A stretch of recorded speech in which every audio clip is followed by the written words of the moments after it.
Alors voilà une petite vidéo à l'arrache pour répondre à une question qui m'a été posée. Donc là j'utilise un diffuseur tel qu'il sera sur les turbines, comme je vais les faire avec mon imprimante. Bon ça c'est déjà quelque chose qui est réalisé avec l'imprimante. Elle n'est pas bonne parce qu'il faut que je change la forme pour plein de raisons techniques. Mais donc j'ai utilisé ça. Il y a une turbine en dessous. Donc en fait ce petit capteur de rotation est sur la turbine. Donc j'ai fait un réceptacle pour pouvoir faire étanche pour faire le vide hier en dessous.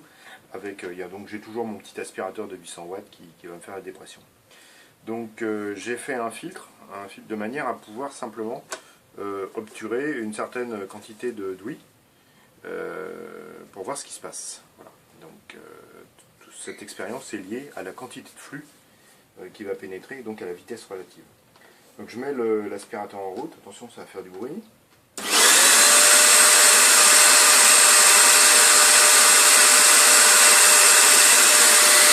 Voilà, donc là on voit nettement que ça a du mal à démarrer, hein, ça ne tourne pas beaucoup.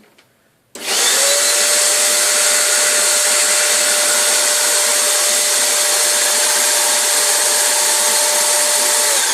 suffit que le LED ça démarre, donc il faut noter quand même que la turbine étant mal montée, elle frotte, mais ce frottement est utile justement de manière à pour pas qu'elle démarre n'importe comment, dans n'importe quelle condition. Il y a un couple résistant qui n'est pas énorme mais qui est là.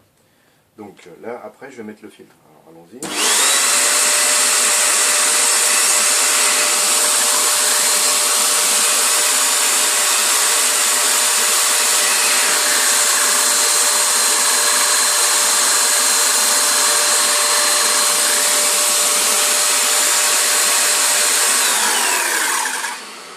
Alors il n'y a pas photo, hein, on voit que la quantité de flux rentrant pour une dépression donnée détermine une vitesse d'entrée et donc produit un effet plus ou moins important sur la turbine qui se trouve le réceptacle du flux.